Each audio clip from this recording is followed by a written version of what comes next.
नाम था श्री बाबू और इतिहास उनका सजदा करती है। एक ऐसा दौर था जब देश गुलाम था, नेता समझौतों की टेबल पर थे, लोग डर के साए पर थे। तब एक नेता खड़ा हुआ, वो भी बिहार से। ना सर पर कोई ताज, ना गले में पट्टा, पर जुबान पर थी दहाड़। जिसने अंग्रेजों को ललकारा, जात को नहीं इंसान को देखा, दलित को मंदिर के अंदर पहुंचाया और जमींदारों की जड़ें हिला दी। नाम श्री कृष्ण सिंह। लोग कहते हैं बिहार केसरी, लेकिन हम कहेंगे बिहार का नींव रखने वाला पहला ईंट। नेहरू तक जिनकी बात नहीं काट सके, जो सत्ता को चैलेंज नहीं जिम्मेदारी समझते थे, जिसने बिहार को सिर्फ चलाया नहीं बल्कि आधुनिक भारत के नक्शे में सबसे ऊंचा भी किया। कभी बरौनी के लिए अनशन, कभी मंदिर में दलितों के लिए मोर्चा। कुर्सी रही या गई फर्क नहीं पड़ा, क्योंकि उनका मकसद कुर्सी नहीं था, बिहार था। इस एक्सप्लेनर में हम आपको बताएंगे कि श्री बाबू कौन थे, कैसे बने पहले मुख्यमंत्री, क्यों आज भी बिहार में उनकी मिसाल दी जाती है और भारत रत्न अब तक क्यों नहीं मिला। कहानी शुरू होती है मुंगेर के एक गांव से और पहुंचती है उस कुर्सी तक जिस पर बैठने वाला शेर जैसा दिल चाहिए।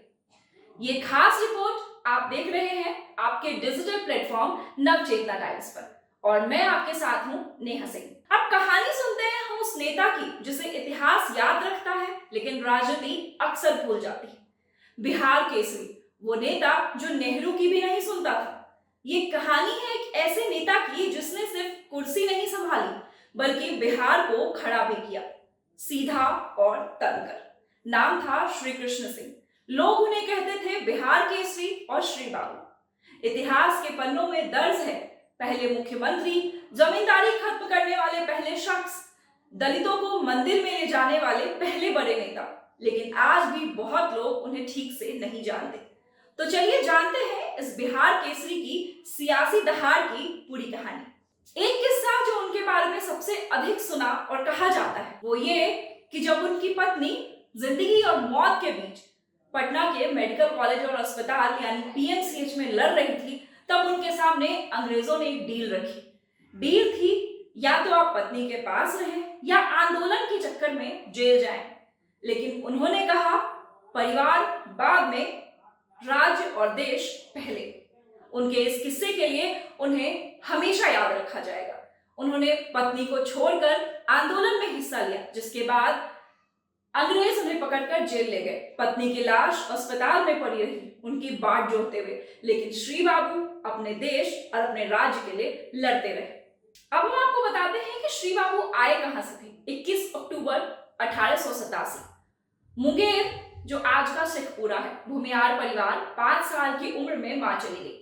प्लेग से बचपन मुंगेर में बीता, फिर पटना कॉलेज पहुंचे, वकालत की पढ़ाई की, 1915 से प्रैक्टिस शुरू की। पर कुछ सालों के बाद महात्मा गांधी से मुलाकात हो गई और सब बदल गया। वकालत छोड़ दी, आजादी की लड़ाई पकड़ ली, 8 साल जेल में रहे। असहयोग आंदोलन से लेकर नमक सत्याग्रह तक, जहां जुल्म था वहां श्री बाबू थे। गढ़पुरा की कहानी, जहां नमक से बदन जला।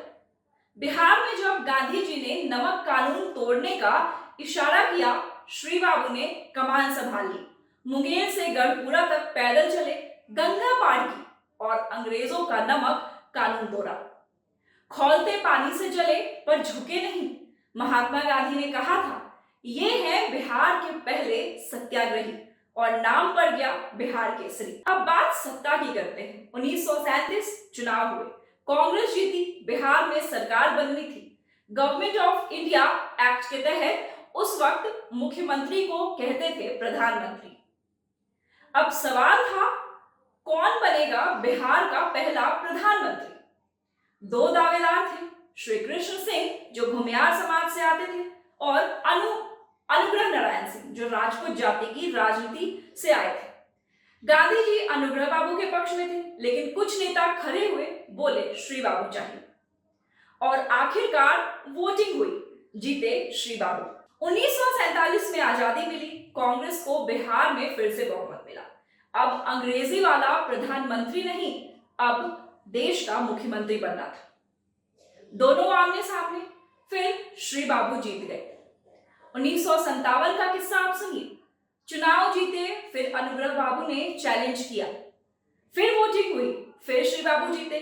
लोगों ने मिठाइयां बांटी, आतिशबाजियां हुई। तभी अनुग्रह बाबू की गाड़ी घर पहुंची। दोनों एक दूसरे के गले लगे और रो पड़े। श्री बाबू ने कहा, अब अदावत खत्म करो, जैसे चाहो वैसी सरकार बनाओ। नेता तो ऐसे होते हैं। अब बात उस काम की जो आज भी खड़ा है। बिहार में जितनी बड़ी बड़ी फैक्ट्रियां, कॉलेज, सड़कें, पुल है ना, उनकी नींव भी श्री बाबू ने ही रखी। जैसे बरौनी रिफाइनरी, सिंदरी खाद कारखाना, Bokaro steel plant, Garhara railway yard जो एशिया का सबसे बड़ा है, राजेंद्र पुल, गंगा पर पहला रेल सह सड़क पुल, पूसा, सबौर, रांची में agriculture college, Netarhat school, Kosi project, state highway, national highway, ये सब, इन सब के पीछे एक ही नाम है, श्री बाबू। केंद्र सरकार से भिड़ गए लेकिन झुके नहीं। बरौनी रिफाइनरी और खाद कारखाना बिहार को केंद्र सरकार नहीं देना चाहती। श्री बाबू बोले, अगर ये बिहार को नहीं मिलेगा तो मैं इस्तीफा दे दूंगा। अनशन पर बैठ गए। नेहरू जी झुक गए। रिफाइनरी भी मिली, खाद कारखाना भी मिला। बोलिए, कौन था ऐसा सीएम? छुआछूत के खिलाफ श्री बाबू की अलग ही बात थी। देवघर के बाबा धाम मंदिर में दलितों का प्रवेश तो मुमकिन नहीं था। श्री बाबू खुद साथ लेकर गए। पंडे खड़े थे, लाठियां थी, लेकिन श्री बाबू पीछे नहीं हटे। उनका कहना था, जात से कोई छोटा बड़ा नहीं होता, काम से होता है। उन्होंने नेहरू की तक बात काट दी थी। नेहरू जी चाहते थे कि श्री बाबू दिल्ली आए, गृह मंत्री बने, लेकिन श्री बाबू ने कहा, मुझे दिल्ली नहीं जाना, मुझे तो बस बिहार बनाना है। नेता ऐसा होता है जो कुर्सी नहीं, जमीन देखता है। श्री बाबू आज भी लोगों के दिलों में जिंदा है, उनकी सोच में। श्री कृष्ण मेमोरियल हॉल पटना में श्री कृष्ण विज्ञान केंद्र है, जो श्री बाबू के नाम पर है। नमक सत्याग्रह पथ 34 किलोमीटर लंबी सड़क, DSKG स्टेशन जो गढ़पुरा में है, श्री कृष्ण सेतु मुंगेर में गंगा पर बनाया गया पुल, श्री कृष्ण सेवा सदन, पुस्तकालय, 17,000 किताबें दान की थी। हर जगह उनके नाम का झंडा लहरा रहा है। तो फिर भारत रत्न अब तक उन्हें क्यों नहीं मिला? अब सवाल ये उठता है कि उन्होंने इतना कुछ किया, फिर भी अब भारत रत्न अब तक उन्हें नहीं मिला। कई लोग कहते हैं कि अगर श्री बाबू किसी दूसरी जाति से होते तो कब का उन्हें भारत रत्न मिल गया होता।